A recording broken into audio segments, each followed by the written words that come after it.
अस्सलाम वालेकुम। पिछली वीडियोस में हमने सपोर्ट एंड मूवमेंट के कुछ एमसीक्यू सॉल्व किए थे क्यूब्स की बुक से। आज कुछ रिमेनिंग एमसीक्यू सॉल्व करेंगे और इस वाले टॉपिक को हम रफा दफा करेंगे। So moving towards the first MCQ of the day.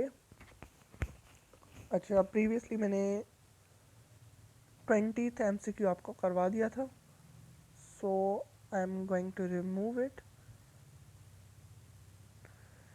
Okay, question 21.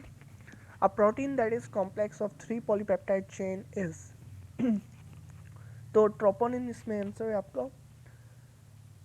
Actin और ट्रोपोमायोसिन ये दोनों दो दो पॉलीपेप्टाइड चेन्स की बनी हुई थी, जबकि आपके थिन फिलामेंट्स में सिर्फ एक ही प्रोटीन आ जाती है जो कि 3 पॉलीपेप्टाइड चेन से बनी हुई थी, that is your troponin. Chief component of thin filament is, most prominent जो कंपोनेंट है थिन फिलामेंट्स का वो है आपका actin, option A. Sliding protein of the muscle, यहाँ पर भी जो आंसर है आपका that is actin. Actin is the sliding protein of the muscle.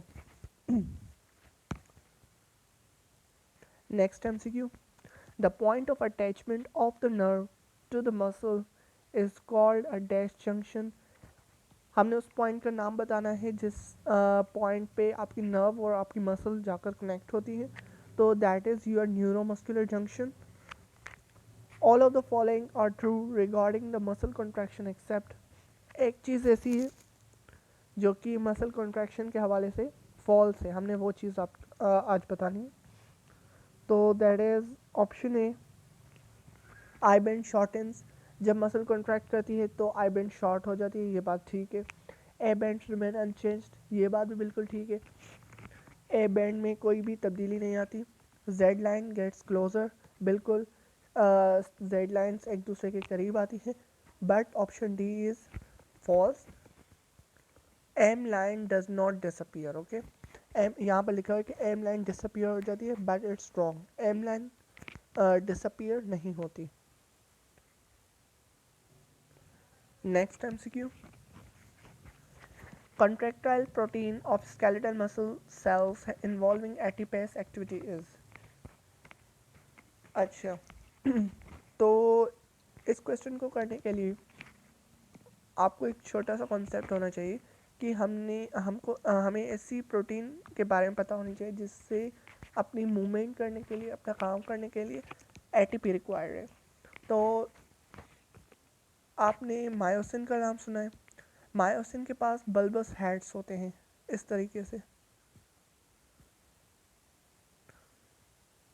इस तरीके से बल्बस हेड्स होते हैं, और इन बल्बस हेड्स के ऊपर ये वाला एंजाइम लगा हुआ होता है, एटीपेस एक्टिविटी वाला एंजाइम, जो कि एटीपी हाइड्रोलिसिस करता है।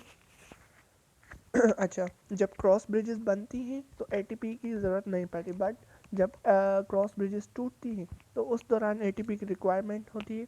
सो आपको ये चीज़ अब जहन में बैठ गई होगी कि वो प्रोटीन जिसके ऊपर एटीपेस एंजाइम लगा हुआ होता है, that is your myosin.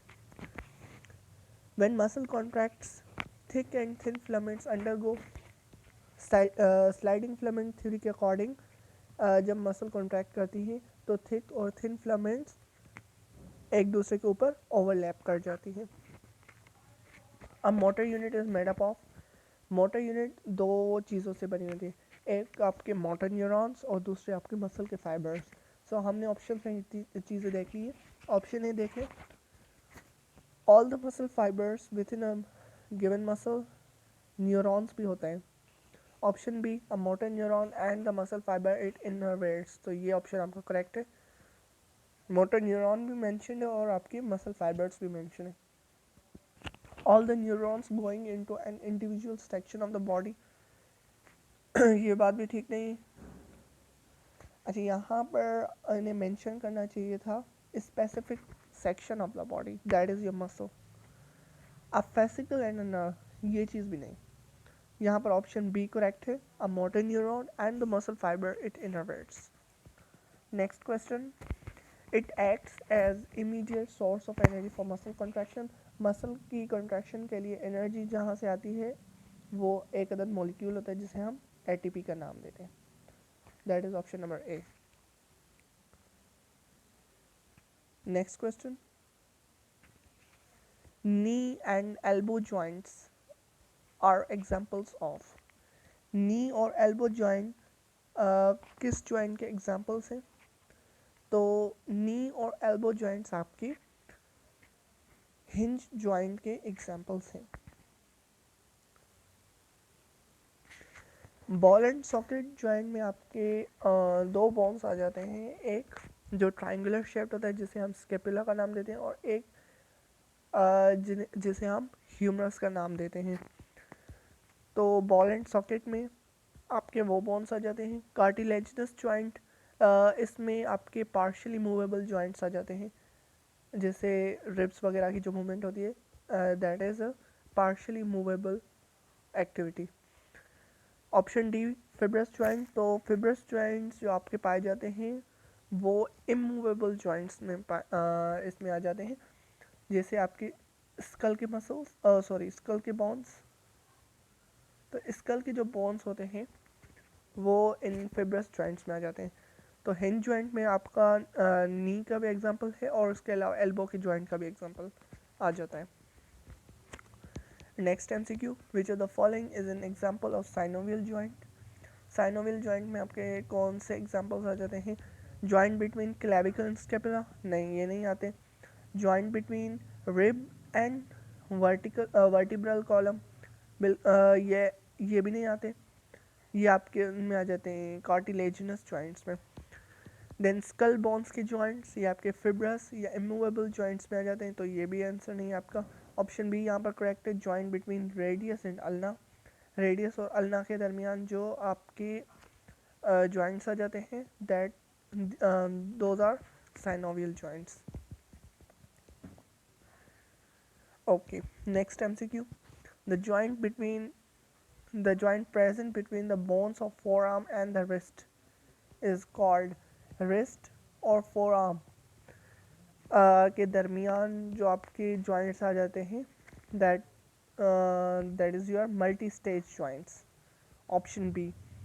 Pivot joint, again ये elbow वाली joint है जो rotational motion perform करने में helpful होता है.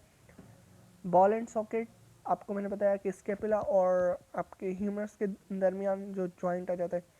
And hinge joint, this is again your knee and elbow joint, जो आपको बैक एंड फोर्थ मूवमेंट करने में हेल्पफुल होता है. Question 33. Elbow joint is an example of. Elbow joint किसके एग्जांपल्स हैं? तो एल्बो जॉइंट जो आपने ऊपर पढ़ा, these are the examples of hinge joint. Pivot joint भी आ जाते हैं, बट ज़्यादा प्रोमिनेंटली हिंज जॉइंट. सो यहाँ पर ऑप्शन सी करेक्ट है. Acute form of arthritis usually results from dash invasion. Arthritis यानी कि आर्थराइटिस जो कि एक अदर आपके बोन्स की इन्फ्लेमेशन होती है, इसके होने के डिफरेंट कॉजेज होते हैं. जेनेटिकल भी होते हैं, एज रिलेटेड, एंड देन इसमें कुछ इन्फेक्शन की वजह से भी आर्थराइटिस होते हैं, कुछ ऑटो इम्यून सिस्टम की वजह से होते हैं, और एक अदद ऐसा आर्थराइटिस होता है जो कि ब्लड में यूरिक एसिड जब बढ़ जाता है तो उस दौरान भी एक बोन्स में इन्फ्लेमेशन हो जाती है. पर यहाँ पर जिस आर्थराइटिस की बात की गई है वो है इन्फेक्शन से होने वाला आर्थराइटिस. तो यहाँ पर जो आपका ऑप्शन करेक्ट है वो है ऑप्शन नंबर सी. बैक्टीरिया की इन्फेक्शन, बैक्टीरिया जब अटैक करता है हमारी बॉडी में, तब ये वाला आर्थराइटिस कॉज करता है, जिसमें आपके बोन्स में इन्फ्लेमेशन हो जाती है.